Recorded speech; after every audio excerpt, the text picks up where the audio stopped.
Ang kwento na ito ay pinadala ng ating isang subscriber.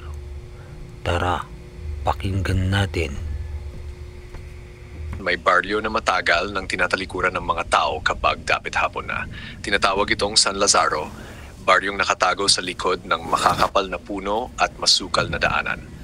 Sa tabi nito ay isang maliit na baryo ang San Andres kung saan nakatira ang mga taong nakakarinig ng samut-saring kuwento tungkol sa kabilang baryo. Ayon sa matatanda, dati raw ay masigla ang San Lazaro, may palengke, eskwelahan at masayang piyesta taon-taon. Ngunit biglang natigil ang lahat isang gabi nang makaranas sila ng kakaibang pangyayari. May isang malakas na lindol na yumanig at kasabay nito ay tila lumubog ang kalahati ng baryo sa lupa. Simula noon kakaunti na lang natira at halos lahat ay nagsilikas. Ang naiwan daw ay mga taong ayaw umalis at mga kaluluwang hindi na nakatawid. Ang kuwento ni Boyet. Si Boyet, isang binatang taga San Andres, ay mahilig maglakad-lakad tuwing gabi. Kilala siyang matapang at curious at hindi naniniwala sa mga kwento ng kababalaghan. Isang gabi, matapos ang inuman ng kanyang barkada, naisipan niyang dumaan sa daan papuntang San Lazaro para lang patunayan na katang-isip lang ang lahat. Kung totoong may multo doon, bakit walang napapahamak na bumabalik? Biro niya habang dala ang maliit na flashlight. Habang papalapit siya sa makitid na daan, biglang tumahimik ang paligid. Kahit ang huni ng kuliglig ay nawala. Ang ilaw ng flashlight ay tila humihina at ramdam niya ang bigat ng hangin. Nang makarating siya sa unang bahay ng baryo, napansin niyang bukas ang mga pinto, ngunit wala ni isang tao. Ang mga bahay ay luma na, pero parang sariwa pa rin ang mga gamit sa loob. Bigla siyang nakarinig ng tawa ng mga bata sa di kalayuan. Siguro may naiwan pang pamilya dito, bulong niya sa sarili. Sinundan niya ang tinig at nakita niya ang ilang batang naglalaro ng luksong tinig. Ngunit nang lumiwanag ang buwan at tumama ang liwanag sa mga ito, nakita niyang wala silang mga paa. Nakalutang lamang ang kanilang mga katawan. Nanindig ang balahibo ni Boyet at mabilis siyang umatras. Ngunit bago siya makatakbo, isang matandang babae ang lumitaw sa kanyang harapan. Maputla ito, mahaba ang buhok at may dala-dalang kandila. Umuwi ka na, Hijo. Huwag mong guluhin ang mga kaluluwang nakatali dito. Pulong ng matanda. Ang misteryo ng matandang albularyo, kinabukasan, ibinalita ni Boyet sa mga kapitbahay ang nakita niya. Ang iba ay naniwala, ngunit ang karamihan ay tinawanan lang siya. Sa inis, lumapit siya kay Mang Lario, ang pinakamatandang albularyo sa San Andres. Ayon kay Mang Lario, hindi gawa-gawa ang San Lazaro. May sumpa raw na bumabalot dito. Isang mangkukulam noon ang inapi ng mga tao sa baryo at bago ito nasawi, isinumpa niya ang buong lugar. Ang inyong mga anak ay hindi na makakaalis at ang inyong mga kaluluwa ay mananatiling bihag sa lupaing ito. Simula noon, bawat gabi ay bumabalik ang mga kaluluwa ng mga taga-baryo, mga batang naglalaro, mga magsasakang may dalang itak at mga ina na humahabi ng banig. Hindi sila matahimik. Ang pagbabalik sa baryo, hindi nakatiis si Boyet. Kasama ang dalawa niyang kaibigan, bumalik sila sa San Lazaro dala ang mga dasal at anting-anting na ibinigay ni Mang Lario. Habang naglalakad, narinig nilang muli ang mga tawa at iyakan ng mga bata. Ngunit sa pagkakataong ito, mas malinaw. Hanggang sa makarating sila sa gitna ng baryo kung saan nakatayo pa ang lumang simbahan. Dito rin nakita ang napakaraming kaluluwa na tila nakapila naghihintay ng misa. Sa altar, nakatayo ang anino ng isang pari na walang mukha. Tila paulit-ulit na nagdadasal ngunit walang tinig na lumalabas. Biglang nagsara ang pinto ng simbahan. Ang kanilang mga kandila ay nagapoy ng kusa at isang malakas na tinig ang umalingaw-ngaw. Hindi pa tapos ang sumpa. Hang hindi natutunto ng dugo ng mangkukulam, walang makaalis sa baryong ito. Ang huling babala muntik nang mawala ng malay si Boyet at ang kanyang mga kasama. Ngunit sa huling saglit ay tinawag nila ang pangalan ni Mang Lario at itinapat ang anting-anting. Biglang naglaho ang mga kaluluwa at natagpuan nila ang kanilang sarili na nasa mismong labasan ng baryo.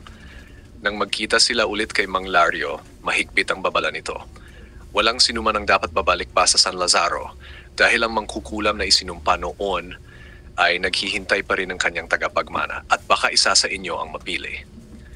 Mula noon, wala nang naglakas loob na tumungo sa baryong iyon.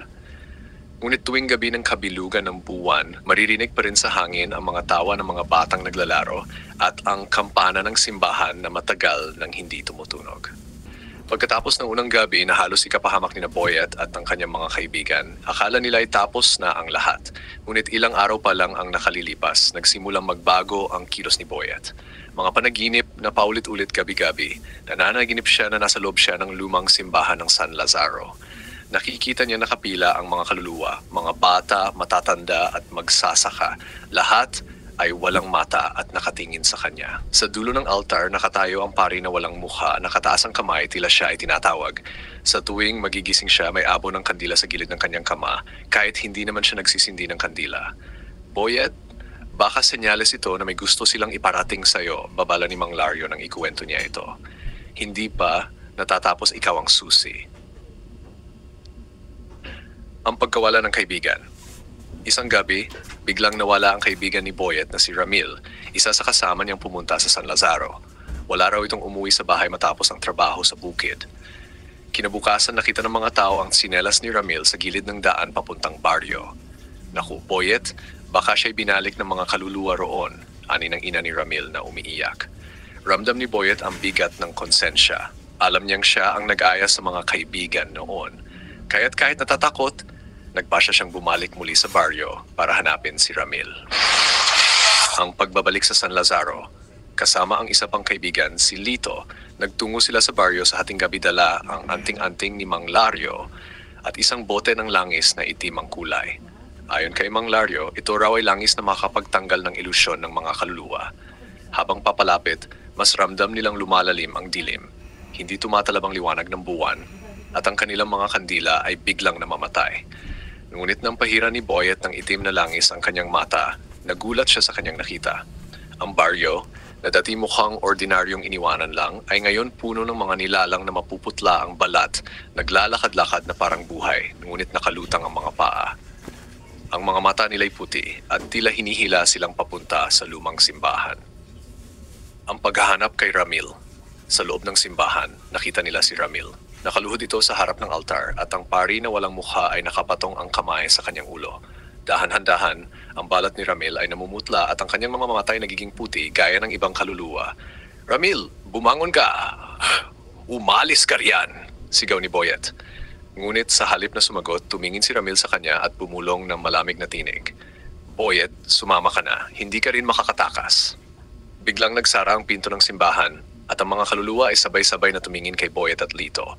Ang mga anino nila ay lumapit, paikot, parang mga alon ng usok na gustong lunurin sila. Ang babala ng mangkukulam. Sa gitna ng kaguluhan, biglang lumitaw muli ang matandang babae na nakita ni Boyet noong una. Ngayon, mas malinaw na ang mukha nito. May maitim na mata, mahaba ang kuko, at may daladalang baston na may nakasinding apoy. "Ako ang isinumpa nilang mangkukulam," aniya. "At kayo? Kayo ang mga pipiliin. Isa sa inyo ang tagapagmana ng sumpa. Isa sa inyo ang mananatili rito magpakailanman."